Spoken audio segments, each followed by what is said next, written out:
Today in Contested Layups, the 2017-18 regular season is nearly complete. The CL crew give their final predictions for both the Eastern and Western Conferences. Then, did the Kevin Durant signing with Golden State ruin the league, or is the NBA the shizzle right now? Let's go!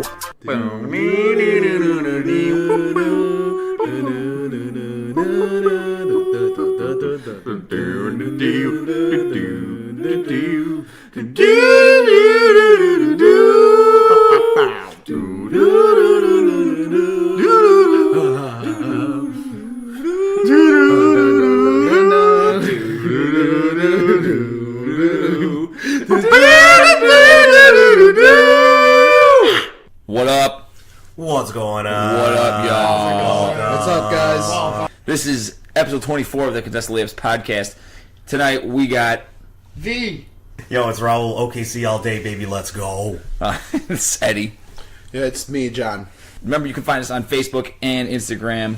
Also, find us on YouTube by searching Contested Layups episodes for full episodes and more. Yeah. Let's go. Tonight we're talking standings. Both conferences. The teams that matter have 2 games left. Crazy. First, we're going to talk about the Eastern Conference standings and how they project right now. Toronto is the number 1 seed. They are locked in there. Boston also locked in at the 2. And then it gets a little bit kind of crazy. Philadelphia's a 3 seed right now. They are a game ahead of Cleveland, who's the 4 seed. Cleveland is a game and a half ahead of Indiana, who is the 5. Miami is the 6 seed currently. And then Milwaukee the 7 and Washington the 8. So the implications for these last game or 2 games are great for every team that we just mentioned outside of Boston and Toronto. So Yep. let's explain it real quick. Washington sucks. Man, remember when they thought they were going to be good without John Wall? Oh, we'll play as a team. Yeah. It's going to be great. No. No, John Wall didn't learn anything. Yeah. What I saw from one of those games, I think it was Cleveland, didn't seem like he learned anything. Seems like it's once Beal goes out, he's like ISO down. Yeah, exactly. It's like Beal was open numerous times because I was watching parts of that game, and Beal was open numerous times, and John Wall decided to go somewhere else. It's ridiculous. Yep. So let's go over it real quick, though. We'll go over the standings. Philadelphia, again, as I mentioned, a game ahead of Cleveland for the 3 seed. If Cleveland and Philadelphia are tied by the end of the season, Cleveland is the winner of that because they are a division leader in their division. Indiana at the 5 seed, they cannot go lower than the 5. Mm-hmm. They only have 1 game left against Charlotte, but if Cleveland loses both games and Indiana wins the division. Yeah. As they will be tied with Cleveland, and they own the tiebreaker based on head-to-head matchup. And then Miami as the 6th seed, they have 2 games left. Same with Milwaukee and Washington. Miami wins all the tiebreakers against Milwaukee and Washington. Miami and Milwaukee are currently tied. Washington is a game behind Miami. A game behind Milwaukee. What is going to happen in this Eastern Conference here, guys? How are the playoffs going to shape up? Who's going to be 3 through 8?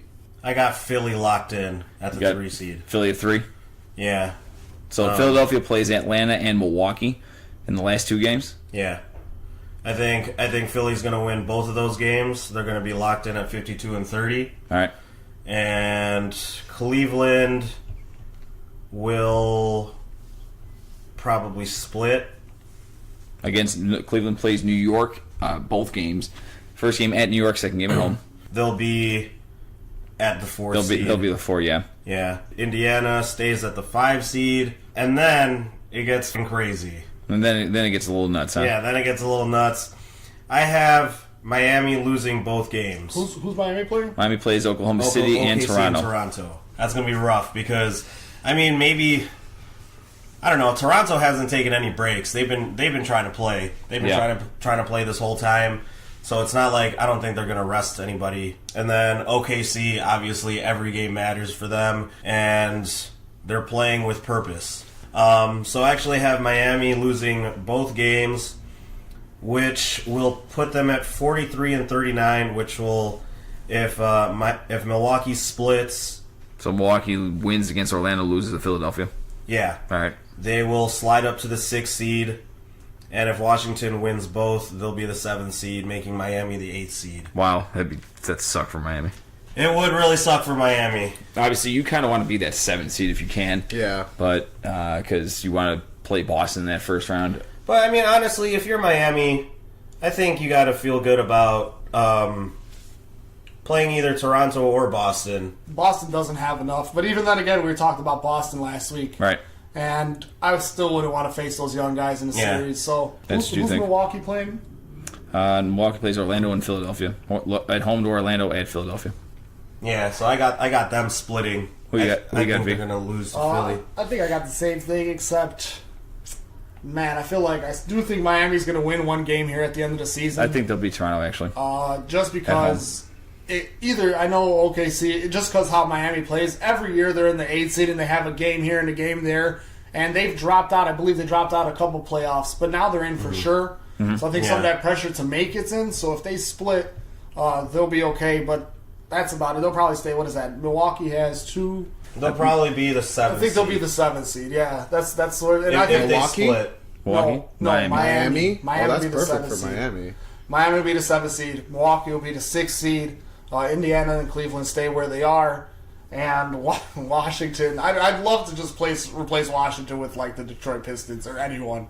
But John Wall's got to get healthy again. John Wall in the playoffs, it could happen, you know? Yeah.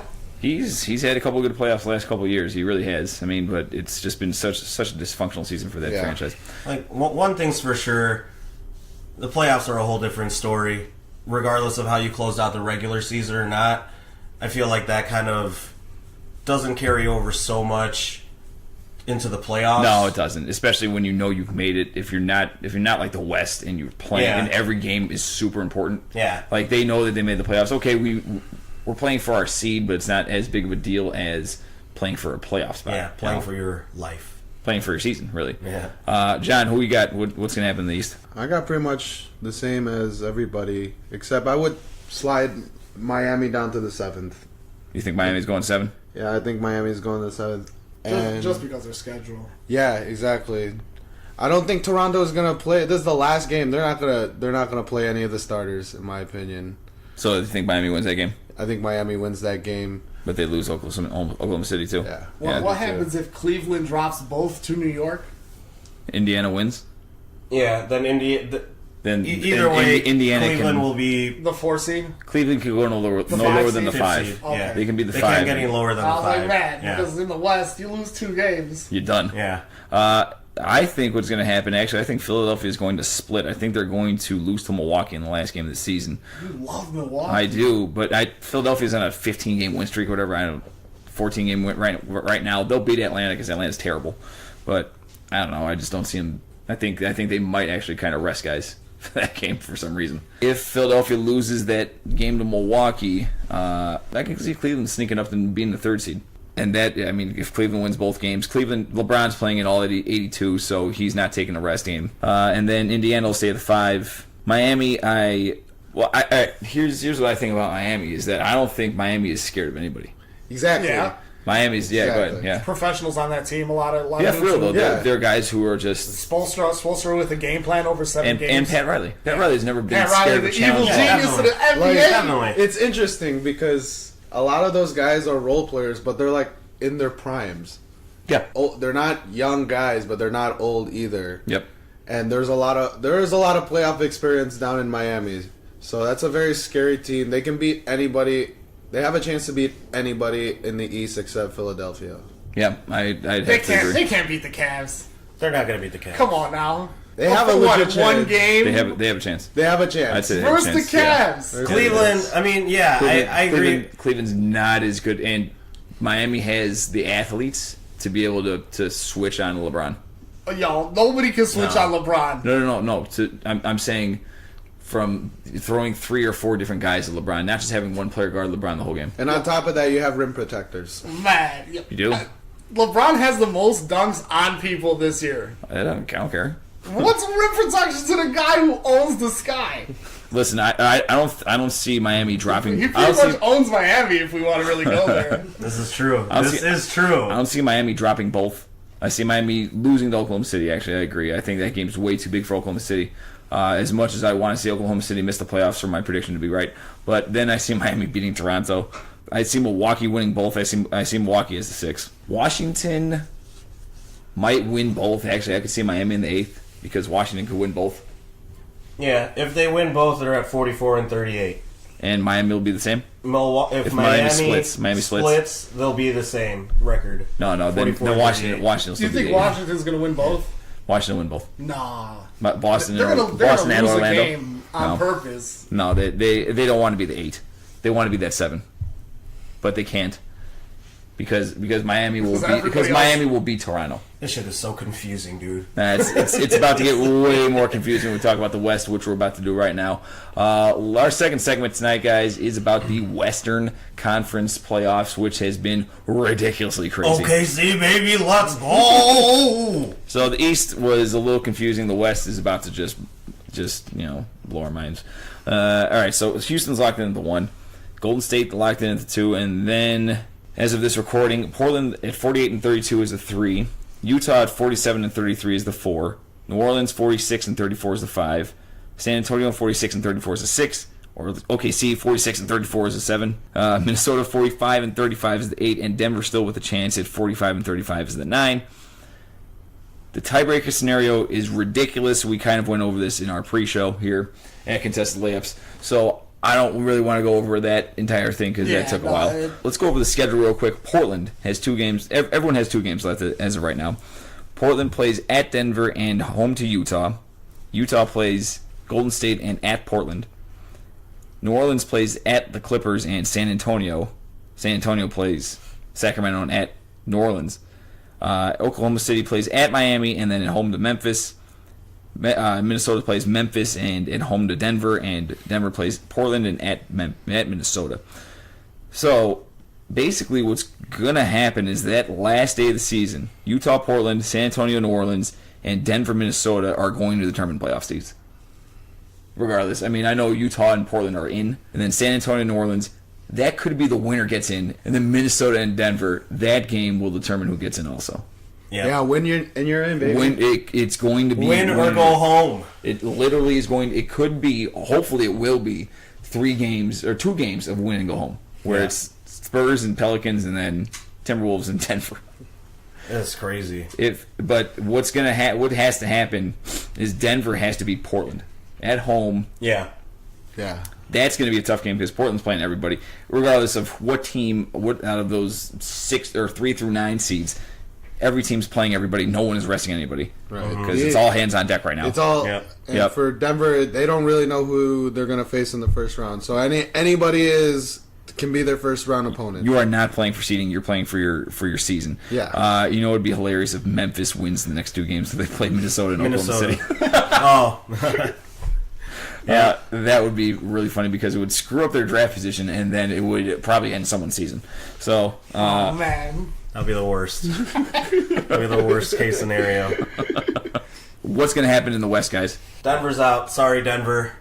Man, pulling for you, kind of, but not really. But not really. What do you think? They think they split, or you think they lose last 2? I think they lose both. All right. Denver's going to lose both. Well, if they lose to Portland, they're done. They can't make it. They have to win. They have to win against Portland. Yeah. And then the last game could get them down to the 8 seed. But if they lose to Portland, they'll have 36 losses, regardless of what happens with Minnesota. Yeah. It's over. Minnesota owns the tiebreaker. I think Denver's out. Sorry, guys. They're a fun team to watch. Oh, hell yeah, they are. Really fun. V? No, I'd have to agree. I think Denver's out, but other than that, the rest of it's a little bananas. So obviously I have Denver losing both. I got Minnesota winning both. So that would put them at 47 and 35. I have the Spurs winning both. That would put them at 48 and 34. OKC win both at 48 and 34. New Orleans is going to split. They're going to be 47 and 35. Portland's going to split and be 49 and 33. So Portland is still going to be the 3 seed. Okay. Utah, I have it like this. Houston, Golden State, Portland, the Spurs at 4, the Thunder at 5, Minnesota at 6, the Jazz fall down to the 7th, and the Pelicans sneak into the 8th. Well, we talked about it before. There's the Spurs. I think this is their season where usually they don't finish off season strong. They're kind of coming into the playoffs with a bunch of injuries, but I feel like this is more of a team with them. They've kind of galvanized around Kawhi Leonard being out. It's really nice to see. So I feel like with that extra pressure, they'll end up being the 4 seed. OKC goes to the 5, even though you said they split, right? Yeah. So the V and Raul Bowl continues. And then I'm gonna have to play the OKC Thunder in the first round, which is always terrible as a Spurs fan because they're lying cheaters. That's like the nastiest rivalry that isn't really A rivalry, a respectable rivalry. Yeah, there's no hate involved at all. I don't know. I hate Deion Waiters. The guy's a cheater. Don't worry, we got rid of Deion Waiters because we realized that it hurt you guys. So we're like, we're not gonna do that. How are you gonna do something so disrespectful? We're so sorry. We didn't mean it to be like this. John, what do you got? I wouldn't be surprised if I see New Orleans slip down to 6, and that'd be an interesting matchup. They're the 6 right now. Oh, never mind. Wait, the 7th actually. That'd be interesting with Golden State. With Golden State, Yeah. That's a matchup. It's like for me right now, I want to see. It's all about like, what kind of good matchup. Oh, we the can best get. matchup you can Yeah, watch. Yeah, exactly. New Orleans had a good game against Golden State the other night also. Yeah. Rondo dishing out. Rondo. Did they win? Rondo Yeah, they destroyed won. him. Yeah, right, yeah. Rondo Rondo's destroyed killing him. And then Playoff time, Rondo. Yep, playoff time. Rondo is here. But other than that, I think Denver's out, and then this stays pretty much the same. I can definitely see OKC and San Antonio being in the 4th, 5th You spot. can watch OKC die. But man, Spurs if are they done. go any lower, man, goodbye, guys. those two Goodbye, teams. what? Those two teams. Who's scared of Golden What? State? Goodbye, guys. Cares about Golden State, Boom. dude. Yeah. Oh yeah. I remember when you guys had Steph Curry.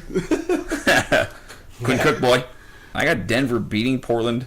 I have Minnesota losing to Memphis. Oh man, the Memphis. Setting up a awesome game. Denver versus Minnesota for the 8 seed.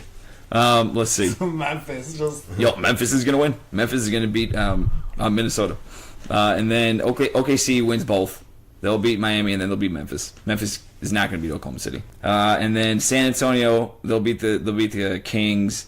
New Orleans plays at the Clippers. Yeah, New Orleans gonna win that game. Nico's been just killing your boy Nico V. Who? Nico Yeah. Mirotic. I don't even know. Playoff Nico. Here we go. Yo, Nico. Playoff Rondo. Playoff Nico. Yo, for real though, Nico is killing. He's playing well right now. He's still the worst basketball player I've ever seen. I told you guys this a long time ago. What did you tell us? Nico would be great on the Pelicans. You said that in a when I very early predicted episode. this. For one of the first podcasts. Yeah, too bad he's still Perfect. garbage. Perfect on the Pelicans. So those 2 wins will set up a game between San Antonio and New Orleans. I'm going to tell you who after I go through this list. Utah loses to Golden State, and let's see. So that would set up that the Utah game in New Orleans and San Antonio, all 3 of those teams would actually Oklahoma City would also be 47-34 same time.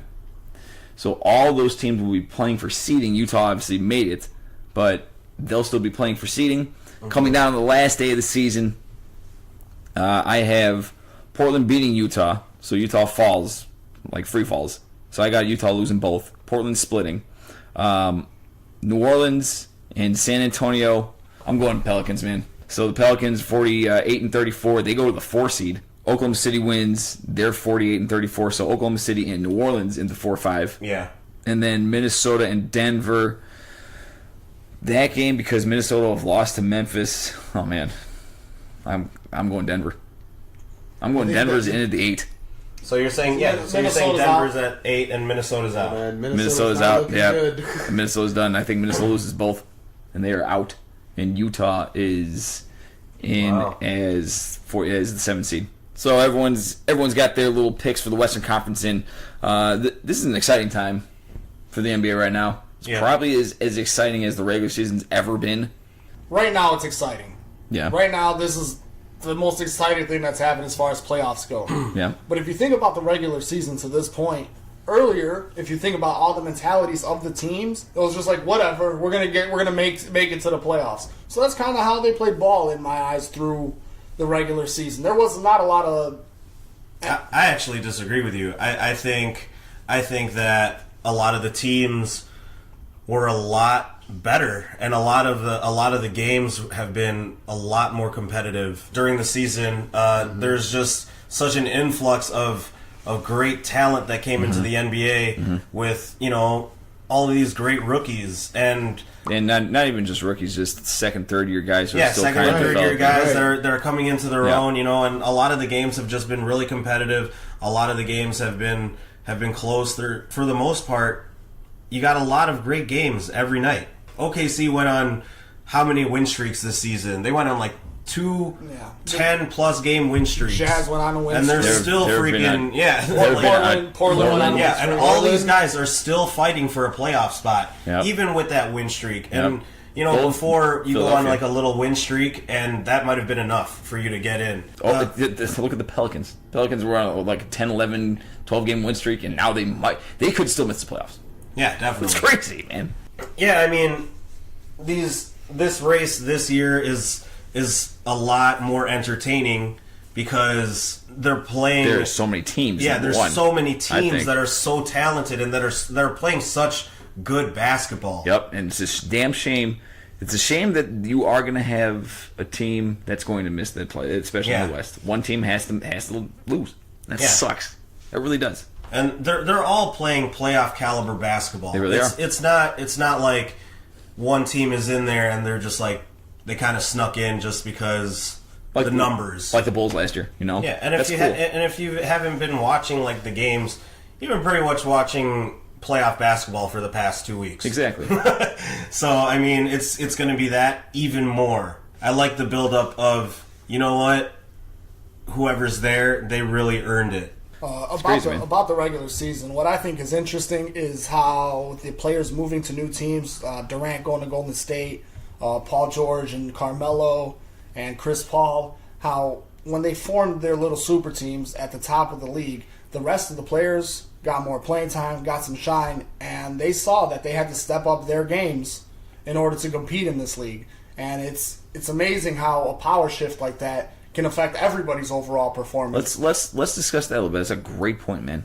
Let's discuss exactly that, where Kevin Durant going to Oklahoma City. Before it was LeBron going to Miami, really, but Kevin Durant going to Oklahoma City has changed how teams are in the NBA. Chris Paul getting traded to Houston, Jimmy Butler getting traded to Minnesota, obviously Paul George and Carmelo Anthony going to Oklahoma City, Marcus Cousins getting traded to the Pelicans, even though he's out right now. Those are huge game changers in terms of actual superstars joining up with another superstar. How has this changed the game? When you see other teams that are rebuilding, like say Utah, say Philadelphia, you see the influence that comes from teams like San Antonio, from Golden State. Now they hire some of those guys from both of those organizations, or they try to get somebody similar who runs a similar scheme. Right. Now they're trying to look for players throughout the draft, G League, whatever, international. They get free agent moves to fit the way they want to play, and that's how the game kind of evens out. That's why we're seeing all this. Great point. We're seeing this shift. That's why we're seeing the Western Conference going crazy. Yeah. Absolutely crazy. Yep, you have a bunch of teams with teams trying to load up, and then you have you have a team like Utah, and a team really like Denver. Yes. I'd say, which is just kind of trying to spread it out, but they go 10 deep. A team like Miami who can go 10 deep, a team like Philadelphia, who can go 10 deep, Toronto, Toronto's the number 1 seed, and they are 10 deep. Yeah. So you're seeing a real two styles of NBA teams right now, NBA franchises. Either you load up with superstars, or you just get a ton of good players, and you just build and develop. And you have to have a great player in there. Yeah. CJ McCollum. Who would have thought CJ McCollum would be your two that you could rely on? Yeah. When the shooting guard was essentially dead for a while. It was Ginobili, Dwayne Wade, and that's it. Kobe. Yeah. Just like that, how a player can have a little bit of playing time, grow a little bit, get his own pride up. If you see Van Fleet on Toronto, just getting 15, 20 minutes a game, what it's done over the course of a season. Right. He's balling out right now. Balling out. The Yep. Patty Mills 2.0. Like, I'm ready to gun at any time. And that's something that the power shifters, we need this guy off the bench now. I need to have a bench now. Yeah. So if you guys don't stop sucking, I'm going to find someone who doesn't suck. Ultimately, I think there's been a big shift change in what it means to have a super team also. You know, before it was like, oh, well, you automatically have three all-star caliber players. Yeah. Wow, you have a super team. That's not even fair. But like now, you see these different kinds of trades going on. Jimmy Butler going to Minnesota, OKC getting Paul George, Carmelo Anthony. That doesn't necessarily mean that you're most poised to be the favorite to win the championship anymore. Yep, exactly. You know, where a couple years ago, that was it. Hey, you got 2 extra superstars. Yeah, let's go. You're there. Okay, let's look at it a couple years ago with Miami, when LeBron and Bosh and Wade came to them.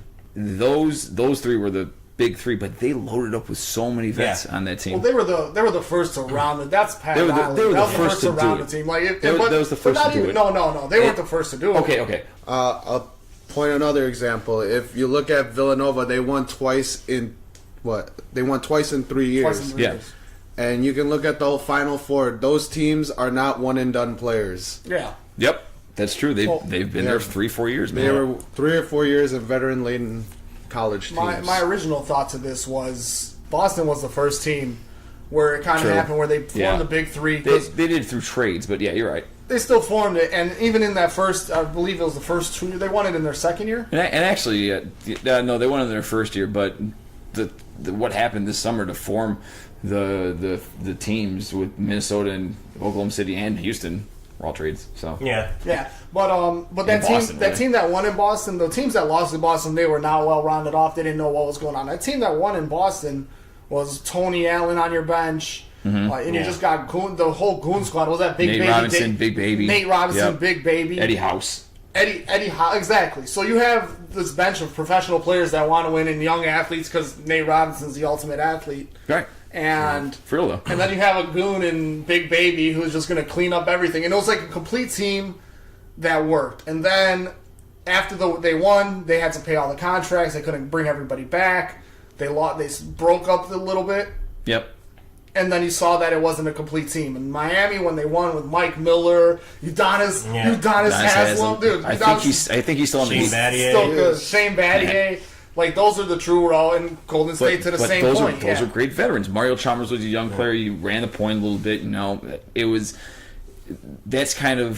that's what you have to have in the sense too. Is you have to have everything well rounded out In order to be a super team. Yeah. Which is why, as much as I don't want to admit it, is why Houston is probably The super team? the team. All right, but when you look at Houston though, you're right. It's Paul and Harden, and then Clint Capella is just a monster if now. Capella developed like a 15-foot jumper, that shit would be championships on championships. Like this shit would be Eric done. Gordon, Gordon, that whole team, Ryan Anderson, everybody on that team. One through PJ whatever Tucker, that's a professional team. Even having Ryan Anderson and Eric Gordon out the other day against Oklahoma City. Oklahoma City had to play their best ball to beat. I mean, obviously they played really good, but they still only lost by 6. And missing a guy like Eric Gordon, who is such a crucial point of your offense, and then missing Ryan Anderson, who spreads out your floor at that position so well,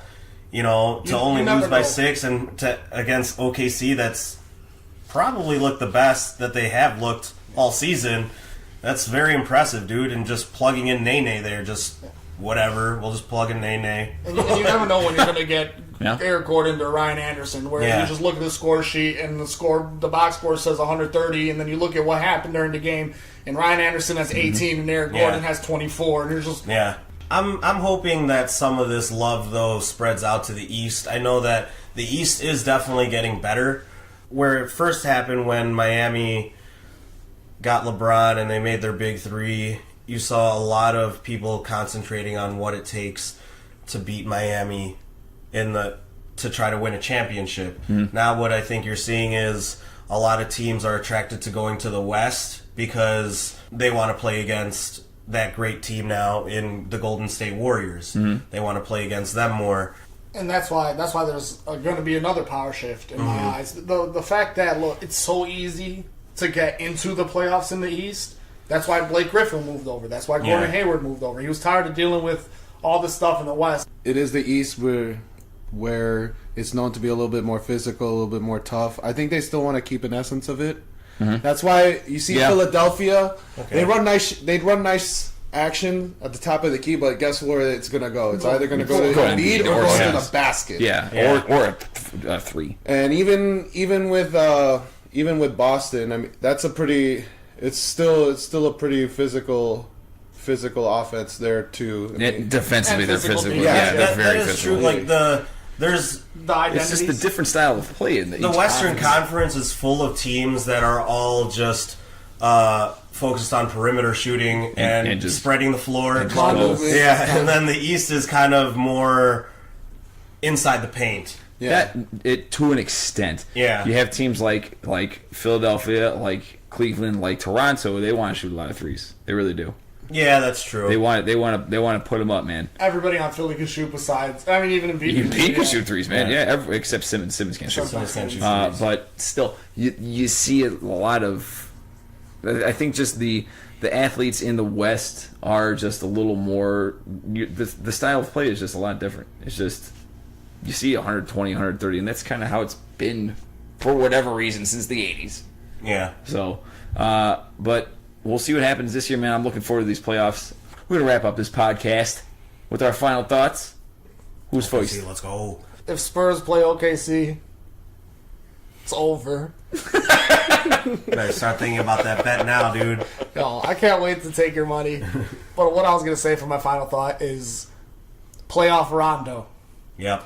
There's one of the best, one of there's- the oh my most God. enjoyable There's a players to list- watch ever. Yep. I understand. man. I understand Oh, my that goodness. players in the NBA are supposed to shoot, are supposed to have a perimeter jump shot, and this goes with what Ben Simmons is also doing. Is that you can still be effective being a floor general, running every possession like it matters. And he gets hated on so much in the general aspect. He just doesn't get any credit. It's, that ring wasn't Rondo at all. It's playoff Rondo. I just love watching it. Yep. So that's my final thought. You know what I would love to see? But my final thought is I would love to see the Bulls make a sign of a veteran guard to their team for next year. Hell yeah. They need to. They're going to have a ton of guys coming back next year. I think just about this whole team is coming back. So be ready for the same team next year. They're going to add a couple picks, obviously. But I'd love to see them just sign one veteran guard. But that's my final thought. Just kind of want to see what the Bulls do for next year. Who's next? I'll go. Mine is short and sweet. I really haven't touched the basketball in like years, like maybe 2 years, and it felt great again. It felt great just shooting that ball. So that's my final thought. I think I'm All right, man. You gotta shoot the ball, baby. You gotta shoot the ball, baby. My final thought is surprisingly not about the OKC Thunder, Because they're even gonna though get let's go, baby, OKC! My final thought is about a movie that I watched today.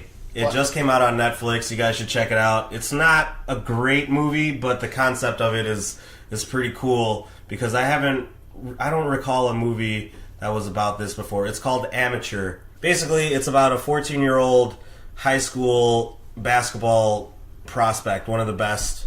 It's not a true story, but It's not the Paige story. no, it's not. It's not about Peja. But basically, he's one of the top high school prospects, and he gets scouted by another school, All right. high school, and so he transfers out over there, and it's like about like the shadiness of like paying players before like Yeah. the NBA. So like, here's a new phone, or you're gonna make like so much money from playing like this or whatever, so it delves into like that kind of aspect of it, which is pretty cool because I don't recall a basketball movie that's ever been about that aspect of something so controversial. Not to that extent. You had Blue Chips in the 90s, but that wasn't like that. I'm Yeah. Chips. Blue Chips was awesome. sure. Was. But yeah, it's cool to see that, hopefully there will be more movies like this.